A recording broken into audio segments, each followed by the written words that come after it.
Okay दोस्तों, तो मेरे पास एक कॉन्केव मिरर है जिसका फोकल लेंथ जो है दैट इज 20 सेंटीमीटर, उसका मॉड है। एंड नाउ यहां पर एक ऑब्जेक्ट रखा हुआ है। ये ऑब्जेक्ट जो है वो हमारा इस मिरर से 30 सेंटीमीटर की दूरी पर है। ठीक है, तो सवाल ये है, मैं अगर एक और कॉन्वेक्स मिरर को रखना चाहता हूं जिससे कि मेरा फाइनल इमेज मेरा ऑब्जेक्ट पर ही बन जाए, तो सवाल यहां पर यह है, उस कॉन्वेक्स मिरर का फोकल लेंथ अगर 10 सेंटीमीटर है तो वो कॉन्वेक्स मिरर को हमें कहां पर रखना पड़ेगा? That is the important question. ठीक है, अच्छा, बेसिकली ये जो है हम लोग कॉम्बिनेशन ऑफ मिरर्स देख रहे हैं। इसके क्वेश्चंस इनफाइनाइट है, लेकिन बेसिक जो कॉन्सेप्ट्स है वो बेसिक कॉन्सेप्ट को मैं यहां पर डिस्कस करूंगा 2-3 एग्जाम्पल के थ्रू।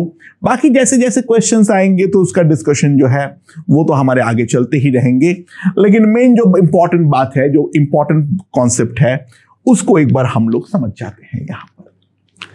अच्छा, एक बार के लिए कॉन्वेक्स मिरर को भूल जाओ। Only due to concave mirror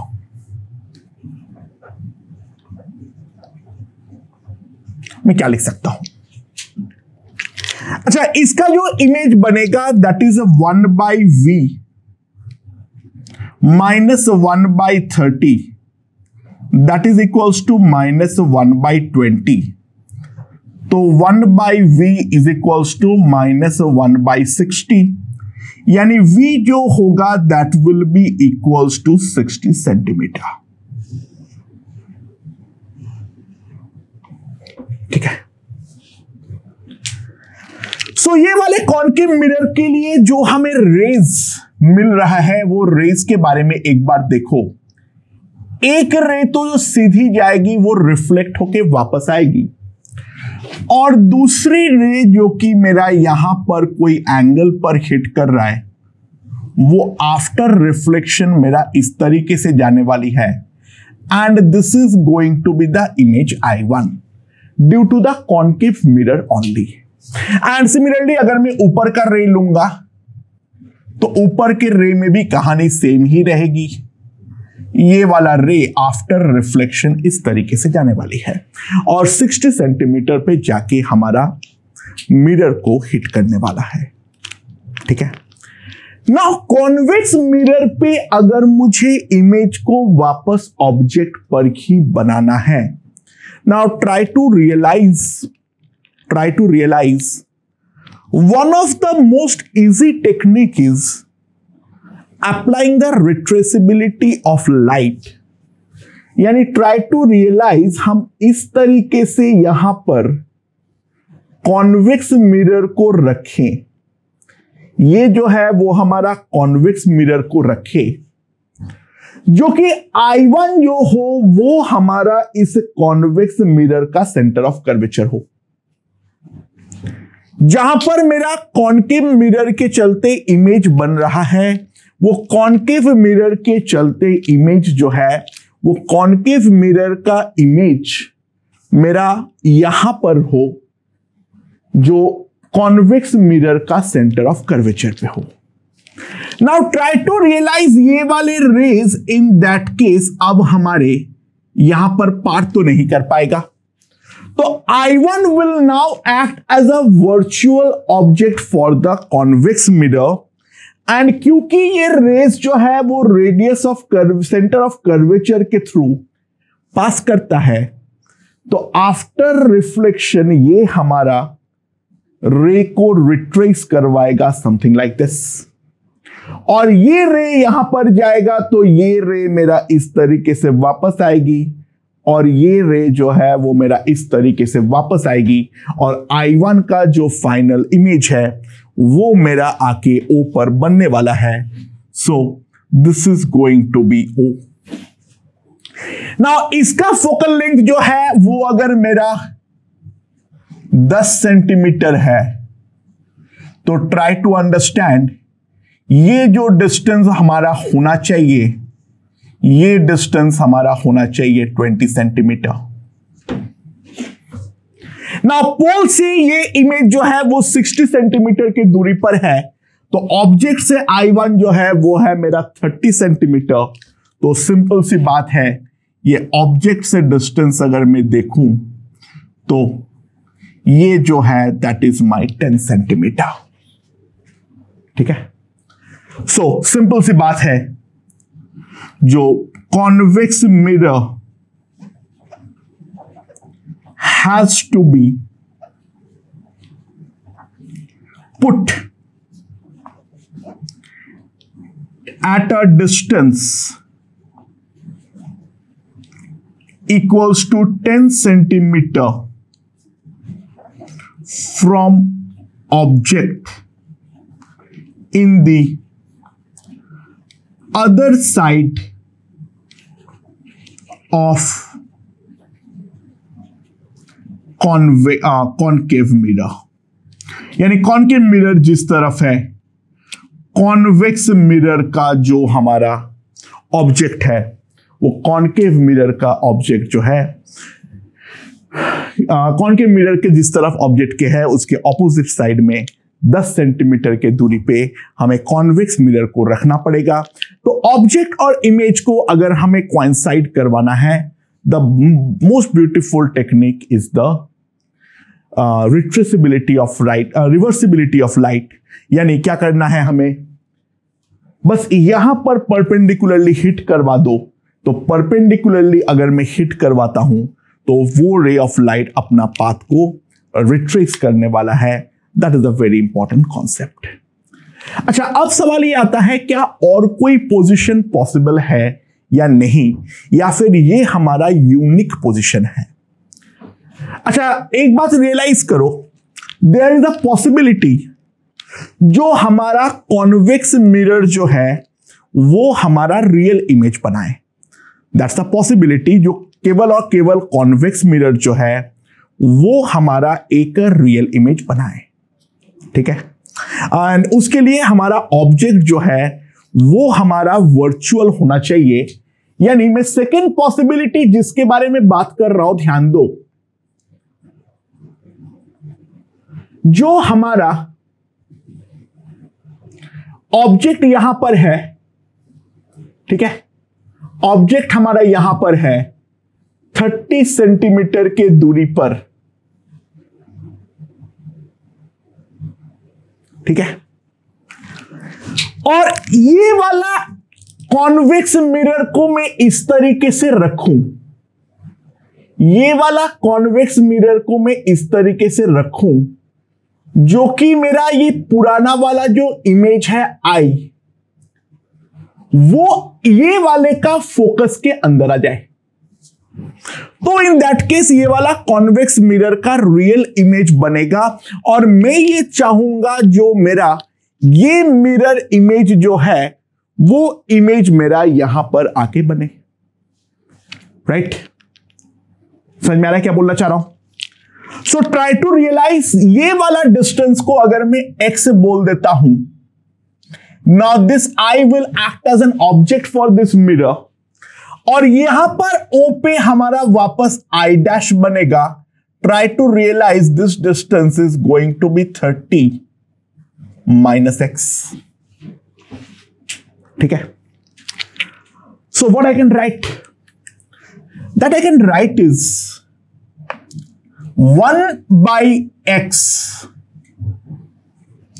ठीक है, 1 by u minus 1 by v, that is 30 minus x is equals to 1 by 10.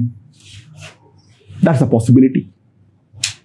ठीक है, हाँ, अब यहां पे अगर x का रियल आएगा तो इन दैट केस हम लोगों का यहां पर एक दूसरा पोजीशन पॉसिबल होगा, अदरवाइज कोई दूसरा पोजीशन है ही नहीं। ओनली पॉसिबिलिटी ये वाली आएगी, और that is going to be the unique location. ठीक है, यहां पर और एक केस भी हम करेंगे। ठीक है, लेट्स सी, रुक जाओ। सो मेरे पास जो आ जाएगा that will be 30 minus x by x into 30 minus x, that is 1 by 10। तो 300 minus 20x, 30x minus x square. So what I can write is x square minus 50x plus 300, that is equals to 0. That is going to be the value of x. ठीक है, and now let's see यहां पर जो है क्या हमारे पास real root आता है या नहीं आता है। तो x की जो वैल्यू आएगी, अच्छा x जो भी होगा वो 30 के अंदर होगा, तो प्लस वाला तो कोई काम का ही नहीं है, वो माइनस केवल काम का है। 2500 minus 1200 by 2, that is what you can write. ठीक है, अच्छा बाय द वे x जो है वो हमारा 10 से भी कम होना चाहिए। x जो है वो हमारा डेफिनेटली 10 से भी कम होना चाहिए, दैट इज डेफिनेटली ऑब्वियस। ठीक है, सो x की जो वैल्यू आएगी that will be 50 minus 10 root 13 by 2। अच्छा रूट 13 की वैल्यू कितनी है जल्दी से बताओ। रूट 13 की वैल्यू है 9, 6, practically 3.6. So this will be equals to 50 minus 36 by 2. 50 minus 36 by 2. And that will be approximately equals to 7 centimeter. तो हाँ, एक और लोकेशन तो हमारा पॉसिबल है जहां पर ये कॉन्वेक्स मिरर का ऑब्जेक्ट जो है वो वर्चुअल है, उसका रियल इमेज बने, यानी अगर इसके फोकस के भी अंदर वो आई मेरा बन जाए तो इन दैट केस एक और पॉसिबिलिटी बनेगा। तो there is a second possibility that image will coincide with object if mirror is kept 23 centimeter right of object. So there are two possibilities. One is using the retraceability, another यहां पर जो ray of light है, हम एक case में तो हम जानते हैं वर्चुअल ऑब्जेक्ट के लिए हमारा कॉन्वेक्स मिरर जो है वो रियल इमेज बनाता है एंड आफ्टर रिफ्लेक्शन ये ओ के थ्रू हमारा वापस पास कर जाए, तो यहां पर भी ऑब्जेक्ट और इमेज डेफिनेटली हमारा कोइंसाइड करने वाला है। ठीक है, सो दो पॉसिबिलिटीज है, एक में 3 रिफ्लेक्शन के बाद कोइंसाइड कर रहा है, एक में 2 रिफ्लेक्शन के बाद कोइंसाइड करेगा। अच्छा ऑब्वियस सी बात है, ध्यान देना, ये वाला क्वेश्चन पॉसिबल होने के लिए इसका फोकल लेंथ के ऊपर एक कंडीशन है। यहां पर तो 10 सेंटीमीटर है, बट इन जनरल एक फोकल लेंथ पे कंसिडरेशन है, ध्यान दो। अगर मान लो मैं एक जनरल फोकल लेंथ लेता हूं f, ठीक है, सो यहां पर अगर हम ध्यान दें तो 1/x minus 1/30 minus x must be equals to 1/f। तो हमारे पास जो आ जाएगा that will be 30 minus 2x into F is equals to 30x minus x square. तो x square 30 plus 2f plus 30f that must be equals to 0। So अब जो हमारा है ये वाला एक सॉल्यूशन देना चाहिए, ये वाला एक सॉल्यूशन जो है वो हमारा देना चाहिए। तो discriminant d must be greater than और इक्वल्स टू 0। तो मेरे पास जो आ जाएगा that is 900 plus 4f square minus 120f minus 120f must be greater than or equals to 0. So that is the additional condition that must be done. So मेरे पास ये आ जाएगा, that is 4f square minus 240f plus 900, that must be greater than or equals to 0. तो f square minus 60f और यहां पर आ जाएगा 225, that must be greater than or equals to 0. And now let's solve. And ठीक है, मैं solving करके दिखा नहीं रहा हूं. यहां पर तुम्हारे पास एक फोकल लेंथ का लोअर बाउंड जो है वो हमारे पास आ जाएगा. एंड वो जो लोअर बाउंड है उसी के अकॉर्डिंग हमारा यहां पर दो पॉसिबिलिटीज क्रिएट होंगे. अदरवाइज इन दैट केस ये वाला पॉसिबिलिटी हमारी क्रिएट ही नहीं होने वाली है. मेरे ख्याल से ये चीज हमें अच्छे से समझ में आ चुकी है. तो कॉम्बिनेशन ऑफ मिरर का एक दूसरा एग्जाम्पल में और हमारा क्लियर होगा.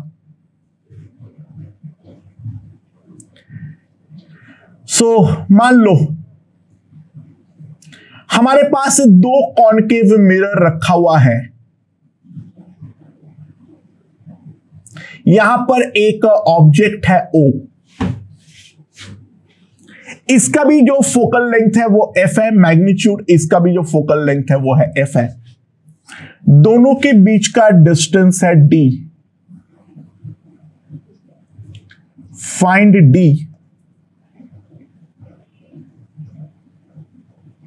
for which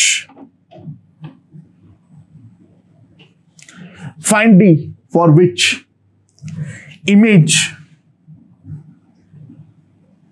coincides with object. Image जो है वो हमारा ऑब्जेक्ट के साथ यहां पर coincide करे. Now let's look at the first possibility. एक तो पॉसिबिलिटी बहुत सिंपल है.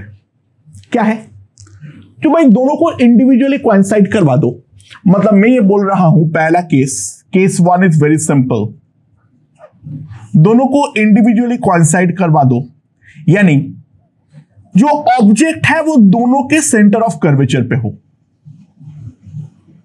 ठीक है, it's a very bad way of doing it, but एक पॉसिबिलिटी तो डेफिनेटली है. ये भी मेरा 2FO और ये भी मेरा 2FO. सो सिंपल सी बात है, यहां पर ये ऑब्जेक्ट है, ये 2F है, तो यहीं पे इमेज I1 भी बनेगा, और यहां पर भी 2F है तो यहीं पर हमारा इमेज I2 भी बनेगा. तो सिंपल सी बात है, D equals to 4F image coincides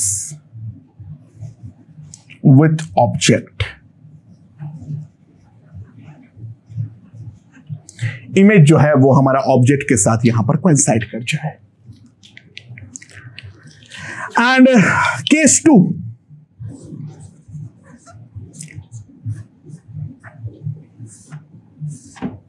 जो दूसरा केस है, that is more interesting case. वो यहां पर ये है, जो एक काम क्यों ना करते हैं, पहले वाले ऑब्जेक्ट को पहले वाले मिरर के फोकस पर रख देते हैं. तो अगर मैं फोकस पर रखता हूं, यानी यहीं पर डिस्टेंस है मेरा f. सो आफ्टर रिफ्लेक्शन ये रे जो है वो मेरा प्रिंसिपल एक्सिस के पैरेलल हो जाएगा. और क्यों ना अब यहां पर ये जो ऑब्जेक्ट है दूसरा मिरर को भी यहां पर f ही डिस्टेंस पर रखता हूं.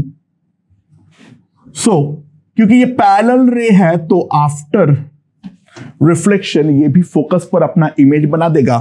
तो यहां पर फाइनली ऑब्जेक्ट और इमेज आफ्टर 2 रिफ्लेक्शंस हमारे कोइंसाइड करेगा.